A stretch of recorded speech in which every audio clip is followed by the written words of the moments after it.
आज की इस वीडियो में हम करेंगे विजन आईएएस की तरफ से आने वाले मंथली मैगजीन दिसंबर 2025 का 8वां भाग कल्चर। अब हम कल्चर के ये सभी टॉपिक को कवर करेंगे। UNESCO intangible cultural heritage list. हाल ही में दीपावली को आधिकारिक तौर पर यूनेस्को की मानवता की अमूर्त सांस्कृतिक विरासत की प्रतिनिधि सूची में शामिल कर लिया गया है। ये खबर इसलिए भी महत्वपूर्ण है क्योंकि इसका निर्णय नई दिल्ली के ऐतिहासिक लाल किले में आयोजित अंतर सरकारी समिति के 20वें सत्र के दौरान लिया गया और ये पहली बार था जब भारत ने इस वैश्विक बैठक की मेजबानी की थी। ये समिति मुख्य रूप से 2003 के उस समझौते यानी कन्वेंशन के लक्ष्यों को आगे बढ़ाने का काम करती है जिसका मकसद दुनिया भर की सांस्कृतिक विरासतों की रक्षा करना और उन्हें सदस्य देशों में प्रभावी ढंग से लागू करना है। दीपावली के इस जुड़ाव के बाद अब भारत की कुल 16 ऐसी परंपराएं या कलाएं हो गई हैं जो यूनेस्को की इस प्रतिष्ठित सूची का हिस्सा है। इस बैठक में केवल भारत ही नहीं बल्कि दुनिया के अन्य देशों की विरासतों पर भी चर्चा हुई और कुछ ऐसी कलाओं को भी चुना गया जिन्हें तुरंत बचाने की जरूरत है, यानी जिन्हें अर्जेंट सेफ गार्डिंग की श्रेणी में रखा गया है, जैसे कि वियतनाम की डोंगहो लोक वुड ब्लॉक प्रिंटिंग बनाने की कला और केन्या का मवाजिंदिका आध्यात्मिक नृत्य। इसी तरह पाकिस्तान के एक प्राचीन और लुप्त होते वाद्य यंत्र बोरिंदो को भी इस सूची में जगह मिली है। इसके अलावा मानवता की प्रतिनिधि सूची में वेनेजुएला का जोरोपो नृत्य और बांग्लादेश की प्रसिद्ध तांगेल साड़ी बुनने की पारंपरिक कला के साथ साथ अफगानिस्तान की बेहजाद शैली की मिनिएचर आर्ट को भी शामिल किया गया है। अब आपके मन में ये सवाल आ सकता है कि आखिर ये अमूर्त सांस्कृतिक विरासत होती क्या है। साधारण शब्दों में कहें तो यूनेस्को के अनुसार ये केवल पुरानी इमारतें या स्मारक नहीं है, बल्कि इसमें वे प्रथाएं प्रदर्शन की कलाएं, ज्ञान और कौशल शामिल हैं जिन्हें कोई समुदाय या समूह अपनी विरासत का हिस्सा मानता है। इसमें वे औजार और कलाकृतियां भी आती हैं जो इन परंपराओं से जुड़ी होती हैं। इसकी सबसे बड़ी खासियत यह है कि ये विरासत एक पीढ़ी से दूसरी पीढ़ी तक पहुंचाई जाती है और समुदाय के लोग अपने पर्यावरण और इतिहास के अनुसार इसे लगातार निखारते रहते हैं। ये हमें अपनी पहचान का एहसास कराती है और समाज में सांस्कृतिक विविधता और रचनात्मकता के प्रति सम्मान बढ़ाती है। इसे हम कई रूपों में देख सकते हैं, जैसे कि हमारे बोलने की परंपराएं, इन संगीत और नृत्य जैसी प्रदर्शन कलाएं, सामाजिक रीति रिवाज, त्योहार, प्रकृति से जुड़ा हमारा पारंपरिक ज्ञान और हाथ से चीजें बनाने का हुनर यानी शिल्प कौशल। अब ये समझना जरूरी है कि ये पूरी प्रक्रिया किस नियम या समझौते के तहत काम करती है। दरअसल यह सब अमूर्त सांस्कृतिक विरासत की सुरक्षा के लिए कन्वेंशन की वजह से संभव होता है। ये एक ऐसा बहुपक्षीय समझौता है जो कानूनी रूप से बाध्यकारी है और इसका मुख्य उद्देश्य दुनिया भर की सांस्कृतिक विरासतों की रक्षा करना और उन्हें समाज में एक खास पहचान दिलाना है। अगर हम इसके इतिहास की बात करें तो इसकी शुरुआत साल 2003 में हुई थी जब पेरिस में यूनेस्को के 32वें सामान्य सम्मेलन के दौरान इसे अपनाया गया था। इस व्यवस्था को चलाने के लिए मुख्य रूप से 3 सूचियां बनाई गई हैं। पहली हैर्जन सेफ गार्डिंग लिस्ट जिसमें उन कलाओं को रखा जाता है जिनके लुप्त होने का खतरा बहुत ज्यादा है। दूसरी है रिप्रेजेंटेटिव लिस्ट जिसमें दीपावली जैसी प्रसिद्ध परंपराएं शामिल हैं और तीसरा है register of best safeguarding practices जहां विरासत को बचाने के बेहतरीन तरीकों का रिकॉर्ड रखा जाता है। इस पूरे सिस्टम को चलाने के लिए एक ढांचा तैयार किया गया है। इसमें सबसे ऊपर स्टेट पार्टीज की जनरल असेंबली होती है जो इसकी सर्वोच्च संस्था है और हर 2 साल में एक बार बैठक करती है। इसके नीचे इंटर गवर्नमेंटल कमेटी होती है जिसमें 24 सदस्य होते हैं। इन सदस्यों का चुनाव भौगोलिक प्रतिनिधित्व और रोटेशन के आधार पर किया जाता है। यही वो कमेटी है जो अलग अलग देशों से आने वाले आवेदनों और प्रस्तावों की जांच करती है कि किस परंपरा को लिस्ट में शामिल करना है। भारत सहित दुनिया के 180 से भी ज्यादा देश इस समझौते का हिस्सा हैं और ये उन देशों की प्राथमिक जिम्मेदारी है कि वे अपनी विरासतों का नाम नामांकित करें और उनकी सुरक्षा करें। भारत अपनी इस सांस्कृतिक दौलत को बचाने के लिए कई महत्वपूर्ण प्रयास कर रहा है। संस्कृति मंत्रालय ने विशेष रूप से भारतीय अमूर्त विरासत और विविध सांस्कृतिक परंपराओं की सुरक्षा की योजना शुरू की है ताकि जो संरक्षण कार्य अलग अलग जगहों पर बिखरे हुए थे उन्हें एक केंद्रीकृत व्यवस्था से मजबूत किया जा सके।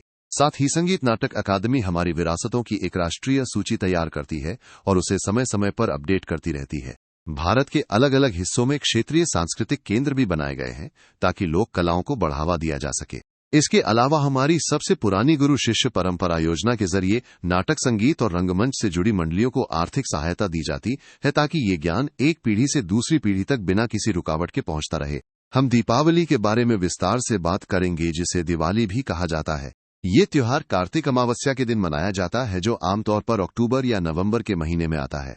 दिवाली केवल एक दिन का त्योहार नहीं है बल्कि इसमें कई महत्वपूर्ण दिन शामिल हैं, जैसे धनतेरस जिस दिन लोग समृद्धि के प्रतीक के रूप में धातु के बर्तन या आभूषण खरीदते हैं। फिर आती है नरक चतुर्दशी जिसमें नकारात्मकता को दूर करने के लिए दिए जलाए जाते हैं। इसके बाद मुख्य दिन मां लक्ष्मी और भगवान गणेश की पवित्र पूजा की जाती है और अंत में भाई दूज मनाया जाता है, जो भाई बहन के अटूट प्रेम और बंधन का उत्सव है। दिवाली के पीछे के दर्शन बहुत गहरे हैं। ये त्योहार सभी के लिए सुख, समृद्धि, नवीनीकरण और प्रचुरता का उत्सव है। सबसे महत्वपूर्ण बात यह है कि ये अंधेरे पर रोशनी की और बुराई पर अच्छाई की जीत का प्रतीक है। इस त्योहार के साथ कई प्राचीन कहानियां और पौराणिक कथाएं जुड़ी हुई हैं। रामायण के अनुसार यह वो दिन है जब भगवान राम, माता सीता और लक्ष्मण 14 वर्षों का वनवास काटकर और रावण पर विजय प्राप्त करके अयोध्या लौटे थे और उनके स्वागत में लोगों ने पूरे रास्ते को दियों से जगमगा दिया था। वहीं महाभारत में ये पांडवों के वनवास से लौटने की खुशी का प्रतीक है। महाराष्ट्र में इसे राजा बलि की वापसी के रूप में मनाया जाता है, जो न्याय और उदारता का प्रतीक माने जाते हैं। जैन धर्म के अनुयायियों के लिए यह दिन और भी खास है, क्योंकि 24वें तीर्थंकर भगवान महावीर ने इसी दिन पावापुरी में निर्वाण प्राप्त किया था। इतिहास की किताबों और विदेशी यात्रियों के लेखों में भी दिवाली का बहुत सुंदर वर्णन मिलता है। हेनरी यूले और एसी बर्नल द्वारा 1903 में तैयार किए गए एंग्लो इंडियन शब्दों के शब्दकोश में दिवाली शब्द का जिक्र है, जो 1613 के विदेशी यात्रियों के वृत्तांतों से लिया गया है। 11वीं शताब्दी में अल बिरूनी ने अपनी किताब तारीख अल हिंद में लिखा था कि दिवाली कार्तिक अमावस्या के दिन मनाई जाती है। 15वीं शताब्दी में विजयनगर साम्राज्य की यात्रा पर आए वेनिस के व्यापारी निकोलो दे कॉन्टी ने मंदिरों और छतों पर जलने वाले अनगिनत तेल के दियों का वर्णन किया था और बताया था कि कैसे लोग नए कपड़े पहनकर गाने, नाचने और दावतों का आनंद लेते थे। यहां तक कि मुगल काल में अबुल फजल कियाई अकबरी में भी दिवाली का उल्लेख मिलता है, जहां इसकी तुलना शब बारात से की गई है, जिससे पता चलता है कि ये त्योहार मुगल दरबार के अभिलेखों में भी कितना महत्वपूर्ण था।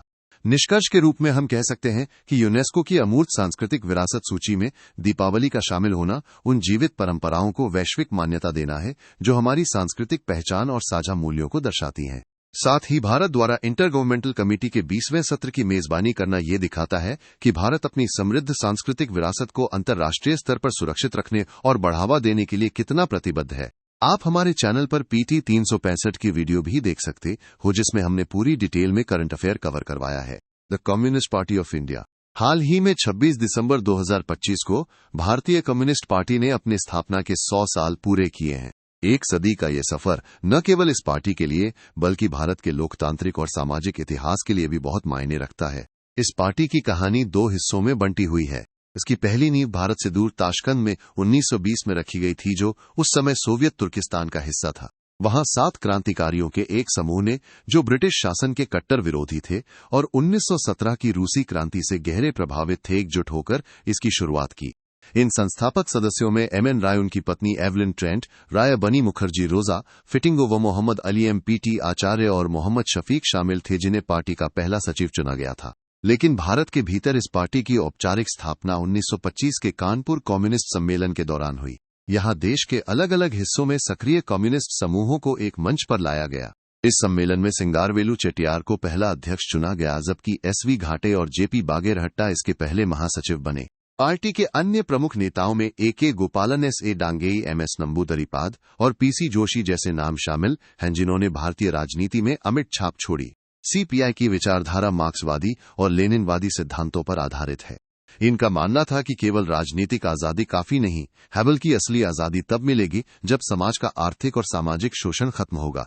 इस विचारधारा के तहत वे एक ऐसे समाजवादी राज्य की स्थापना करना चाहते थे जहां संसाधनों पर सबका अधिकार हो। अपनी बात लोगों तक पहुंचाने के लिए उन्होंने कई अखबारों और पत्रिकाओं का सहारा लिया, जैसे बंगाली मेंगनवाणी, मराठी मेंक्रांति और हिंदी मेम्सदूर और किसान सभा के जर्नल। भारत के भीतर उनकी पहली आधिकारिक मान्यता प्राप्त पत्रिका लेबर किसान राजपत्र थी।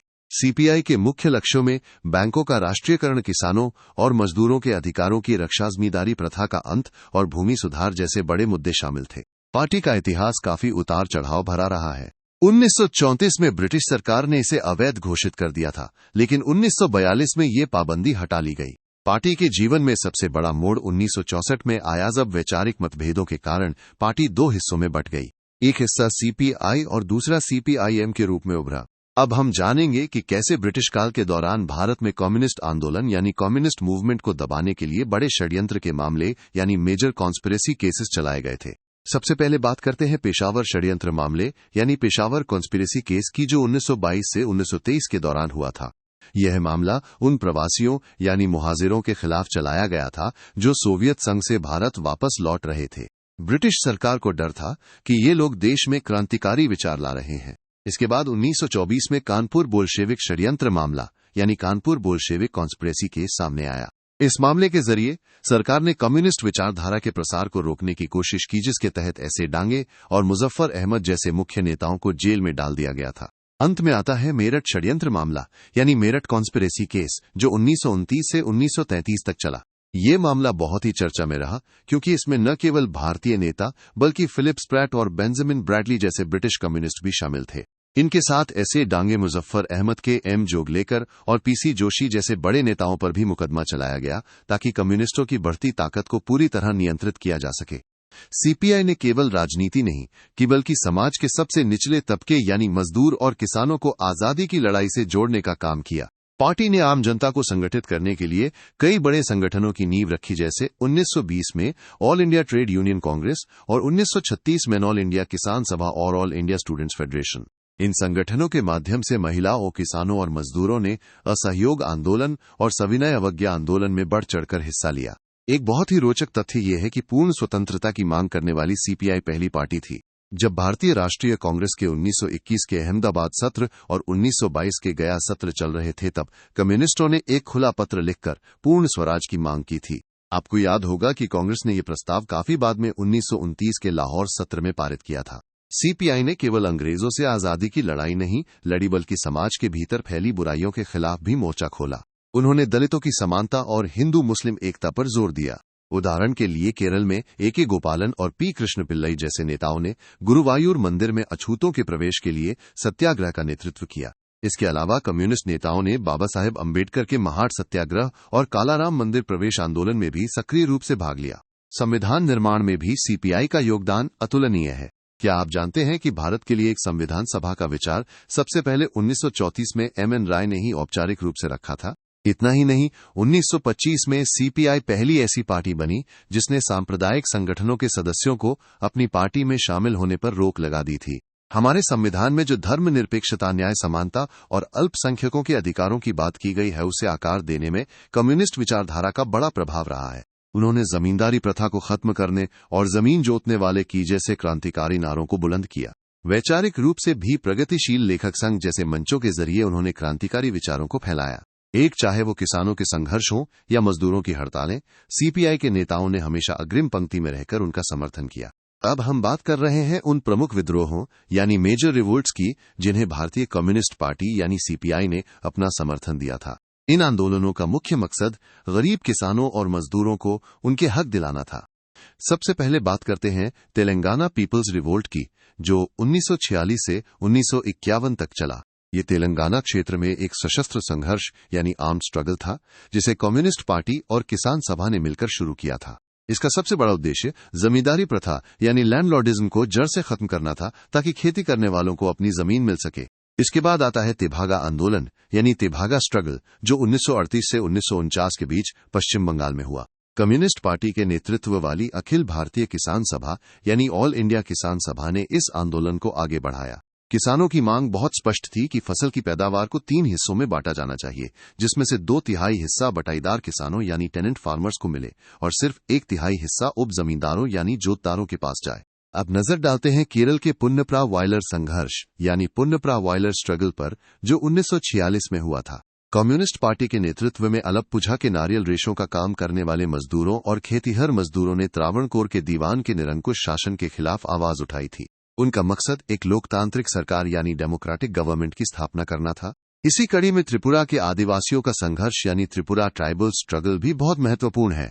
यहाँ त्रिपुरा उपजाति गणमुक्ति परिषद ने किसान सभा के साथ मिलकर भूमि हथियाने और टिटुन सिस्टम जैसी शोषणकारी व्यवस्थाओं के खिलाफ एक विशाल आंदोलन चलाया, जिसे गण शिक्षा आंदोलन के नाम से भी जाना जाता है। महाराष्ट्र में भी 1945 से 1947 के बीच वारली विद्रोह यानी रिवोल्ट ऑफ द वॉरलेस देखने को मिला। इसकी शुरुआत कम्युनिस्ट महिला नेता गोदावरी पारुलेकर ने ठाणे जिले में की थी। उन्होंने वारली आदिवासियों के साथ हो रहे जमींदारों के अमानवीय शोषण के खिलाफ लड़ाई लड़ी और उन्हें संगठित किया। इसके अलावा सुरमा घाटी संघर्ष, जो 1936 से 1948 तक चला, और 1946 की प्रसिद्ध नौसेना विद्रोह यानी RIN म्यूटिनी पर भी कम्युनिस्ट पार्टी का गहरा प्रभाव रहा था। ये सभी आंदोलन हमें सिखाते हैं कि कैसे संगठित होकर अपने अधिकारों के लिए आवाज उठाई जाती है। अगर आपको वीडियो पसंद आ रही है तो अभी इसको लाइक करें। INSV कौंडिन्य हाल ही में भारतीय नौसेना का एक बहुत ही खास जहाज जिसका नाम INSV कौंडिन्य है, गुजरात के पोरबंदर से अपनी यात्रा शुरू कर ओमान देश तक पहुंच गया है। ये कोई मामूली जहाज नहीं है, बल्कि ये लकड़ी से बना एक ऐसा जहाज है जिसे प्राचीन टंकाई पद्धति से तैयार किया गया है। INSV कौंडिन्य का डिजाइन असल में 5वीं शताब्दी के एक जहाज का पुनर्निर्माण है, जिसकी प्रेरणा हमें महाराष्ट्र की प्रसिद्ध अजंता गुफाओं की गुफा संख्या 17 में बने चित्रों से मिली है। इस ऐतिहासिक जहाज को बनाने के लिए संस्कृति मंत्रालय, भारतीय नौसेना और हुडी इनोवेशन के बीच एक विशेष समझौता हुआ था। इसका नाम कौंडिन्य पहली शताब्दी के एक महान भारतीय नाविक के नाम पर रखा गया है। दक्षिण पूर्व एशियाई और चीनी अभिलेखों के अनुसार कौंडिन्य ने भारत से मेकिंग डेल्टा तक की लंबी समुद्री यात्रा की थी। वहां उन्होंने रानी सोमा से विवाह किया और वर्तमान कंबोडिया में फुनान साम्राज्य की स्थापना में मदद की। हालांकि भारतीय ग्रंथों में उनके बारे में ज्यादा जानकारी नहीं मिलती, लेकिन वे दुनिया भर में प्रभाव डालने वाले सबसे पहले नामचीन भारतीय नाविक माने जाते हैं। इस जहाज पर कुछ बहुत ही खास निशान और प्रतीक बने हैं। सबसे पहले बात करते हैं गंडा भेरुंडा की। ये 2 सिर वाला एक ईगल यानी 2-हेडेड ईगल है, जिसका संबंध प्राचीन कदम्ब राजवंश से माना जाता है। ये प्रतीक शक्ति और सुरक्षा यानी पावर एंड प्रोटेक्शन को दर्शाता है। जहाज के बाद बानों यानी सेल्स पर आपको सूरज की आकृतियां यानी सन मोटिव्स देखने को मिलेंगी। ये आकृतियां जीवन, शक्ति, दिव्यता, नौवहन और शुभ शुरुआत यानी vitality, divinity, navigation and auspicious beginnings का प्रतिनिधित्व करती हैं। जहाज के अगले हिस्से यानी बो पर सिंह याली की आकृति बनी है। यह एक पौराणिक शेर जैसा दिखने वाला प्राणी यानी मिथिकल लायन लाइक क्रिएचर है, जो जहाज की मजबूती और उसकी रक्षा करने वाले संरक्षक यानी स्ट्रेंथ एंड गार्डियनशिप का प्रतीक है। जहाज के डेक पर हड़प्पा शैली का पत्थर का लंगर यानी हड़प्पन स्टाइल स्टोन एंकर रखा गया है। ये प्राचीन सिंधु घाटी सभ्यता के समुद्री व्यापार नेटवर्क और उस दौर की शुरुआती एंकरिंग तकनीक को एक श्रद्धांजलि है। इस जहाज को बनाने की जो तकनीक है वह अपने आप में एक अजूबा है। इसे टंकाई पद्धति कहते हैं, जो जहाज बनाने की 2000 साल पुरानी तकनीक है। इसे सिलाई वाला जहाज निर्माण भी कहा जाता है। इसकी सबसे बड़ी खासियत यह है कि इसमें लोहे की कीलों या किसी भी धातु का इस्तेमाल नहीं होता। लकड़ी के तख्तों को आपस में नारियल की रस्सी यानी कॉयर और नारियल के रेशों से सिला जाता है और दरारों को भरने के लिए प्राकृतिक राल का उपयोग किया जाता है। ये जहाज आज के आधुनिक जहाजों से बिल्कुल अलग है, क्योंकि इसमें कोई इंजन या मशीन नहीं है। ये पूरी तरह से हवा के दबाव और पालों के भरोसे चलता है। टंकाई विधि में पहले जहाज का बाहरी ढांचा यानी हल सिला जाता है और उसके बाद अंदरूनी ढांचा तैयार किया जाता है। इससे जहाज को एक विशेष लचीलापन मिलता है, जिसकी वजह से समुद्र की लहरों के भारी दबाव को ये जहाज सोख लेता है और उसमें दरारें नहीं पड़ती। हालांकि इसे पारंपरिक तरीके से बनाया गया है, लेकिन खुले समुद्र में इसकी मजबूती सुनिश्चित करने के लिए इसके डिजाइन और वैज्ञानिक गुणों का आधुनिक तरीके से परीक्षण भी किया गया है। भारत का समुद्री इतिहास इतना समृद्ध है कि इसकी जड़ें सिंधु घाटी सभ्यता तक जाती हैं। लोथल में दुनिया का सबसे पुराना गोदीवाड़ा यानी ड्राई डॉक मिला है, जिससे पता चलता है कि हमारे पूर्वजों को लहरों, ज्वार भाटे और नेविगेशन का अद्भुत ज्ञान था। यहाँ तक कि ऋग्वेद जैसे प्राचीन ग्रंथों में भी समुद्री यात्राओं और समुद्र के देवता वरुण का उल्लेख मिलता है। व्यापार के मामले में भारतीय व्यापारी अरब सागर और बंगाल की खाड़ी से होते हुए पूरे हिंद महासागर में फैले हुए थे। चोलचेर और पांड्य राजाओं के समय रोम, अरब और दक्षिण पूर्व एशिया के साथ हमारा व्यापार चरम पर था। विजयनगर साम्राज्य के समय गोवा के बंदरगाह से ईरान और इराक से घोड़ों का आयात होता था। यूरोपियों के आने से बहुत पहले तक भारत हिंद महासागर के व्यापार का मुख्य केंद्र था। सिर्फ व्यापार ही नहीं, भारत ने अपनी सॉफ्ट पावर और संस्कृति को भी समुद्र के जरिए फैलाया। सम्राट अशोक के पुत्र महेंद्र और पुत्री संघमित्रा ताम्रलिप्ति बंदरगाह से श्रीलंका गए थे। इसी तरह हमारी कला, वास्तुकला और भाषा दक्षिण पूर्व एशिया तक पहुंची, जिसके उदाहरण हमें इंडोनेशिया के बोरोबुदुर और कंबोडिया के अंकोर वाट जैसे विशाल मंदिरों में आज भी दिखाई देते हैं। नौसेना की ताकत की बात करें तो मगध की नौसेना को दुनिया की पहली दर्ज नौसेना माना जाता है। चाणक्य के अर्थशास्त्र में भी जलमार्गों और बंदरगाहों के नियमों का विस्तार से वर्णन है। चोल राजा राजेंद्र चोल प्रथम ने तो श्रीलंका और श्री विजया साम्राज्य को जीतने के लिए बड़े नौसैनिक अभियान चलाए थे। वहीं छत्रपति शिवाजी महाराज ने सिंधुदुर्ग और विजयदुर्ग जैसे समुद्री किले बनवाए और 500 से ज्यादा जहाजों की नौसेना खड़ी की, जिसका नेतृत्व बाद में अजेय सरखेल कान्होजी आंग्रे ने किया। समुद्र के जरिए कूटनीति भी खूब होती थी। श्रीलंका के राजा मेघवर्मन ने समुद्रगुप्त के पास और शैलेंद्र वंश के राजाओं ने पाल शासकों के पास अपने दूत भेजे थे। अंत में हम कह सकते हैं कि INSV कौंडिन्य की ये यात्रा केवल एक जहाज की यात्रा नहीं है, बल्कि ये भारत की उस प्राचीन समुद्री शक्ति और गौरव को फिर से जीवित करने का प्रतीक है, जिसने सदियों तक पूरी दुनिया को रास्ता दिखाया था। आप इस कोर्सेज टैब से विजन आईएएस मैगजीन 2025 की साल की फुल वीडियो हिंदी और इंग्लिश में देख सकते हो। Collapse of the Indus valley civilization. हाल ही मैन communications earth and environment journal में प्रकाशित एक नए शोध ने इस पर से पर्दा हटाया है। इस अध्ययन में यह साफ किया गया है कि हड़प्पा सभ्यता का पतन किसी एक अचानक होने वाली विनाशकारी घटना की वजह से नहीं हुआ था। अक्सर हमें लगता है कि कोई बड़ी बाढ़ या हमला हुआ होगा, लेकिन इस शोध के मुख्य निष्कर्ष कुछ और ही कहानी बयां करते हैं। सबसे बड़ा कारण रहा सूखे का प्रभाव। असल में ये सभ्यता सदियों तक चलने वाले सूखे के दौर की वजह से खत्म हुई। अध्ययन के अनुसार ईसा पूर्व 2425 से 1400 के बीच 4 बड़े सूखे आए, जिनमें से हर एक लगभग 85 वर्षों से भी ज्यादा समय तक चला। इन लंबे सूखे के दौर ने लगभग पूरे क्षेत्र को बुरी तरह प्रभावित किया। पानी की इस कमी की वजह से संसाधनों का संकट पैदा हो गया।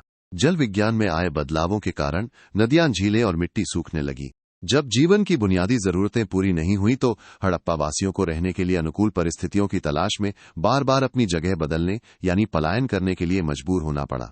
सिर्फ खेती ही नहीं बल्कि गिरते जल स्तर ने व्यापार को भी बहुत नुकसान पहुंचाया। उस समय व्यापार मुख्य रूप से नदियों के रास्ते नावों द्वारा होता था, लेकिन नदियों के सूखने से ये रास्ता बंद हो गया। खेती मुश्किल होने लगी और पानी की कमी ने व्यापारिक गतिविधियों को ठप कर दिया, जिससे आबादी को दूसरी जगहों पर जाने के अलावा कोई रास्ता नहीं बचा। इस गिरावट में कुछ और भी कारण जुड़ते गए, जैसे भोजन की आपूर्ति में भारी कमी और उस समय की कमजोर शासन व्यवस्था। इन सब कारकों ने मिलकर इस विशाल और समृद्ध सभ्यता को धीरे धीरे अंत की ओर धकेल दिया। इतिहासकारों और वैज्ञानिकों ने इसके पतन को लेकर कई और बड़ी थ्योरीज भी दी हैं, जिन्हें समझना बहुत दिलचस्प है। एक प्रमुख थ्योरी है विनाशकारी बाढ़ की, जिसे राइक्स की परिकल्पना कहा जाता है। इसका सबूत हमें मोहनजोदड़ो में मिलता है, जहां खुदाई के दौरान घरों पर गाद वाली मिट्टी की परतें मिली हैं। इससे पता चलता है कि यहां बार बार बाढ़ आई होगी और लोगों ने बार बार घरों का पुनर्निर्माण किया होगा। वहीं कुछ विद्वानों का मानना है कि इस क्षेत्र में आए भीषण भूकंप ने जमीन के स्तर को ऊपर उठा दिया होगा, जिससे नदियों का रास्ता रुक गया और पानी शहरों में घुस गया, जो अंततः बर्बादी का कारण बना। नदियों के मार्ग में परिवर्तन को भी एक बड़ा कारण माना जाता है। ऐसा लगता है कि सिंधु नदी मोहनजोदड़ो से लगभग 30 मील दूर खिसक गई थी, जिससे शहर को पानी मिलना बंद हो गया। साथ ही डी.पी. अग्रवाल जैसे इतिहासकारों का मानना है कि राजस्थान के इलाके में बहने वाली घग्गर हकरा नदी के सूखने से भी बस्तियां उजड़ गईं। एक और चर्चित थ्योरी बर्बर आक्रमण की है। ऋग्वेद में हरियूपिया नामक स्थान का जिक्र मिलता है, जिसकी पहचान शायद हड़प्पा के रूप में की गई है। माना जाता है कि यहां आर्यों और स्थानीय लोगों के बीच युद्ध हुआ होगा। हालांकि कई आधुनिक इतिहासकार अब पारिस्थितिक असंतुलन को ज्यादा ठोस कारण मानते हैं। इतिहासकार फेयर सर्विस के अनुसार बढ़ती आबादी और घटते संसाधनों ने इन अर्धशुष्क क्षेत्रों के नाजुक संतुलन को बिगाड़ दिया था। डी.पी. अग्रवाल भी इस बात का समर्थन करते हैं कि जलवायु परिवर्तन ने धीरे धीरे इस महान सभ्यता की नींव हिला दी। New GI tags. तमिलनाडु ने हाल ही में अपनी प्रसिद्ध वस्तुओं की सूची में 5 नए भौगोलिक संकेत यानी जीआई टैग जोड़े हैं। ये टैग उन उत्पादों को दिया जाता है जिनकी एक विशिष्ट भौगोलिक उत्पत्ति होती है और जिनमें उस स्थान की वजह से विशेष गुण पाए जाते हैं। इन नए उत्पादों में सबसे पहले नाम आता है उरैयूर सूती साड़ी का, जो तिरुचि जिले की पहचान है।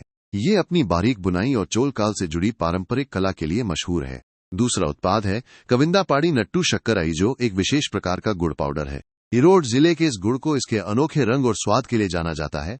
इसके बाद नमक्कल मकल पाथिरंगल को भी ये सम्मान मिला है, जो सोपस्टोन यानी पत्थर से बने खाना पकाने के बर्तन हैं।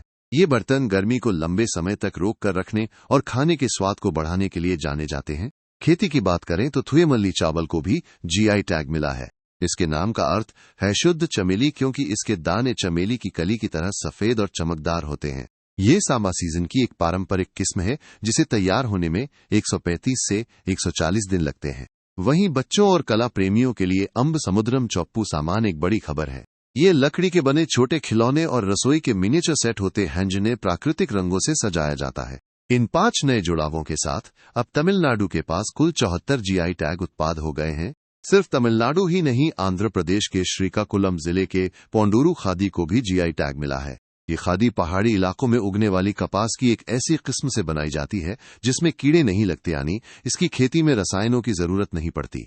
ये पूरी तरह से इको फ्रेंडली और शुद्ध हाथ से कती हुई खादी है। अगर हम जीआई टैग के नियमों की बात करें तो इसे वस्तुओं का भौगोलिक संकेत अधिनियम 1999 के तहत विनियमित किया जाता है। एक बार मिलने के बाद ये टैग 10 साल के लिए मान्य होता है और बाद में इसे रिन्यू यानी नवीनीकृत भी कराया जा सकता है। ये टैग न केवल उत्पाद को एक ब्रांड वैल्यू देता है बल्कि नकली उत्पादों से भी बचाता है और स्थानीय समुदायों की आर्थिक मदद करता है। आप इन प्लेलिस्ट से इन सभी महीने की विजन IAS मैगजीन की वीडियो देख सकते हैं। चराईचंग फेस्टिवल। असम के प्रसिद्ध माजुली द्वीप पर हाल ही में चराईचंग महोत्सव का आयोजन किया गया है। इस उत्सव का मुख्य उद्देश्य एशिया के पहले संरक्षित शाही पक्षी अभयारण्य की विरासत को फिर से जीवित करना है। इस महोत्सव का नाता आज से लगभग 392 साल पुराने गौरवशाली इतिहास से जुड़ा है। साल 1633 में अहोम राजा स्वर्गदेव प्रताप सिंह ने चराईचुंग नाम से एक संरक्षित शाही पक्षी अभयारण्य की स्थापना की थी। यह न केवल भारत का बल्कि पूरे एशिया का पहला ऐसा स्थान था जिसे राजा द्वारा विशेष रूप से पक्षियों के संरक्षण के लिए सुरक्षित घोषित किया गया था। जिस जगह यह उत्सव मनाया जा रहा हैवा माजुली भी अपने आप में बेहद खास है। माजुली असम में ब्रह्मपुत्र नदी के बीच स्थित दुनिया का सबसे बड़ा नदी द्वीप है। अपनी अनूठी संस्कृति और जैव विविधता के लिए मशहूर ये द्वीप आज भी उस प्राचीन विरासत को संजोए हुए है। Pre विहियर temple. हाल ही में थाईलैंड और कंबोडिया के बीच सीमा पर बढ़ते तनाव और झड़पों के बीच भारत ने इस ऐतिहासिक मंदिर की सुरक्षा और संरक्षण की अपील की है। यह मंदिर दक्षिण पूर्व एशिया के कंबोडिया देश में स्थित है जो थाईलैंड की सीमा के बिल्कुल करीब है। ये मंदिर भगवान शिव को समर्पित है और अपनी ऊंचाई और बनावट की वजह से बेहद खास माना जाता है। अगर हम इसके इतिहास की बात करें तो इस मंदिर का निर्माण खमेर राजवंश के दौरान हुआ था। इसकी शुरुआत राजा यशोवर्मन प्रथम के शासनकाल में साल 889 से 910 के बीच हुई थी और अंततः राजा सूर्यवर्मन द्वितीय के समय यानी 1113 से 1150 के दौरान नया बनकर पूरी तरह तैयार हुआ। यह मंदिर न केवल एक धार्मिक स्थल है बल्कि कला और वास्तुकला का एक अद्भुत नमूना भी है, जिसकी वजह से इसे यूनेस्को की विश्व धरोहर स्थल में शामिल किया गया है। भारत के लिए इस मंदिर का महत्व इसलिए भी ज्यादा है क्योंकि ये प्राचीन भारत और दक्षिण पूर्व एशिया के बीच गहरे सांस्कृतिक और धार्मिक संबंधों का प्रतीक है। आप इस प्लेलिस्ट से इस महीने के मैगजीन की सभी वीडियो देख सकते हैं। पेट्रा और एलोरा केव्स।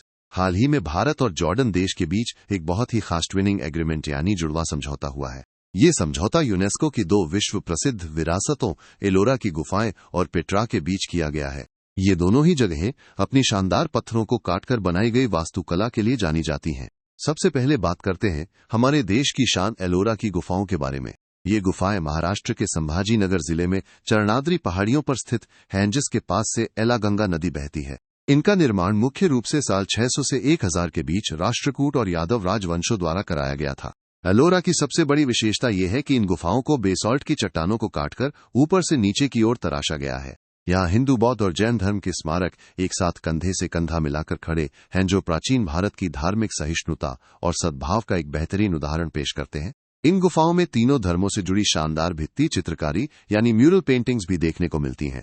वहीं दूसरी ओर जॉर्डन की मशहूर पेट्रा गुफाएं हैं जिन्हें रोसिटिया गुलाबी शहर भी कहा जाता है क्योंकि इन्हें वहां की गुलाबी बलुआ पत्थर की पहाड़ियों को काटकर बनाया गया है। ईसा पूर्व 4वीं शताब्दी के आसपास ये नबातियन साम्राज्य की राजधानी हुआ करती थी। पेट्रा की खासियत ये है कि ये आधा बनाया गया है और आधा चट्टानों को तराशकर उकेरा गया है। ये अद्भुत शहर चारों तरफ से ऊंचे पहाड़ों तंग रास्तों और गहरी घाटियों से घिरा हुआ है। UN alliance of civilization. संयुक्त राष्ट्र सभ्यता गठबंधन ने हाल ही में अपने सफर के 2 दशक यानी 20 साल पूरे कर लिए हैं। ये संगठन पिछले 20 वर्षों से अलग अलग संस्कृतियों और समुदायों के बीच की दूरियों को कम करने का काम कर रहा है। अगर हम इसकी शुरुआत की बात करें तो इस खास गठबंधन को साल 2005 में तुर्की और स्पेन के देशों ने मिलकर शुरू किया था। इसका मुख्य सचिवालय अमेरिका के न्यूयॉर्क शहर में स्थित है। इस संगठन को बनाने के पीछे एक बहुत ही नेक उद्देश्य था। आज की दुनिया में अक्सर अलग अलग देशों और समुदायों के बीच सांस्कृतिक मतभेद पैदा हो जाते हैं जिससे समाज में ध्रुवीकरण और टकराव बढ़ जाता है। ये गठबंधन दुनिया भर में साझेदारों का एक विशाल नेटवर्क चलाता है। इसमें विभिन्न देश, अंतर्राष्ट्रीय और क्षेत्रीय संगठन और नागरिक समाज के समूह शामिल हैं। ये सभी मिलकर ये सुनिश्चित करते हैं कि विभिन्न राष्ट्रों और समुदायों के बीच सांस्कृतिक संबंध बेहतर हों। इसका सीधा फायदा ये होता है कि आपसी गलतफहमियां कम होती हैं और संघर्षों को रोकने में मदद मिलती है। आसान शब्दों में कहें तो ये संगठन बातचीत के जरिए दुनिया को एक परिवार की तरह जोड़ने की कोशिश करता है। अगर आपको वीडियो पसंद आ रही है तो आप इस वीडियो को अपने IAS की तैयारी कर रहे दोस्तों के साथ शेयर कर सकते हैं। कॉमनवेल्थ। भारत ने साल 2030 में होने वाले शताब्दी राष्ट्रमंडल खेलों की मेजबानी के अधिकार सफलतापूर्वक हासिल कर लिए हैं। यह अवसर इसलिए भी ऐतिहासिक है क्योंकि 2030 में इन खेलों के पूरे 100 साल पूरे हो रहे हैं और इस खास मौके पर दुनिया भर के एथलीट भारत की धरती पर अपनी प्रतिभा दिखाएंगे। राष्ट्रमंडल खेल यानी कॉमनवेल्थ गेम्स हर 4 साल में आयोजित होने वाला एक बड़ा खेल उत्सव है जिसमें राष्ट्रमंडल देशों के खिलाड़ी हिस्सा लेते हैं। इन खेलों की शुरुआत साल 1930 में हुई थी।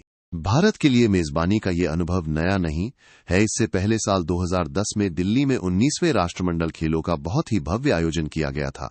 लेकिन इस बार की खास बात यह है कि गुजरात के अहमदाबाद शहर को आधिकारिक तौर पर 2030 के इन शताब्दी खेलों के लिए मेजबान शहर घोषित किया गया है। अब थोड़ा ये भी समझ लेते हैं कि यह राष्ट्रमंडल या कॉमनवेल्थ आखिर है क्या। इसकी शुरुआत असल में 1926 की इंपीरियल कॉन्फ्रेंस में हुई थी, जहां ब्रिटेन और उसके डोमिनियंस इस बात पर सहमत हुए थे कि वे सभी ब्रिटिश साम्राज्य के भीतर एक समुदाय के समान सदस्य होंगे। इसके बाद साल 1949 के लंदन घोषणा पत्र ने आधुनिक राष्ट्रमंडल की नींव रखी। इसमें यह स्पष्ट किया गया कि जो देश अब स्वतंत्र गणराज्य बन चुके हैं वे भी राष्ट्रमंडल का हिस्सा बने रह सकते हैं। आज के समय में इस समूह में कुल 56 देश सदस्य के रूप में शामिल हैं। FIDE world rapid chess championship 2025। हाल ही में दोहा में आयोजित FIDE world rapid chess championship 2025 में भारत के शानदार खिलाड़ियों ने अपना परचम लहराया है। इस प्रतिष्ठित प्रतियोगिता में भारत की दिग्गज ग्रैंडमास्टर कोनेरू हम्पी और उभरते हुए सितारे अर्जुन एरिगेसी ने कांस्य पदक यानी ब्रॉन्ज मेडल जीतकर देश का मान बढ़ाया है। शायद आप सोच रहे होंगे कि ये फिडे क्या है, तो आपको बता दें कि इंटरनेशनल चेस फेडरेशन यानी फिडे पूरी दुनिया में शतरंज के खेल को नियंत्रित करने वाली मुख्य संस्था है, जिसका मुख्यालय स्विट्जरलैंड के लुसाने शहर में स्थित है। इस जीत की कुछ खास बातें जो आपको जाननी चाहिए उनमें से एक ये है कि ग्रैंडमास्टर अर्जुन ने इस आयोजन में अपना पहला यानी मेडन ब्रोंज मेडल हासिल किया है। इतना ही नहीं, अर्जुन एरिगेसी अब महान ग्रैंडमास्टर विश्वनाथन आनंद के बाद पोडियम फिनिश यानी पदक जीतने वाले दूसरे भारतीय पुरुष खिलाड़ी बन गए हैं। ये उपलब्धि भारतीय खेल जगत के लिए वाकई में एक ऐतिहासिक पल है। आप इस वीडियो के डिस्क्रिप्शन बॉक्स या फिर इस एंड स्क्रीन से PT 365 या इसी मैगजीन के और पार्ट्स को भी देख सकते हैं। अगर आपको ये वीडियो पसंद आई तो इस वीडियो को लाइक, शेयर और चैनल नो नेम IAS को सब्सक्राइब करना ना भूलें।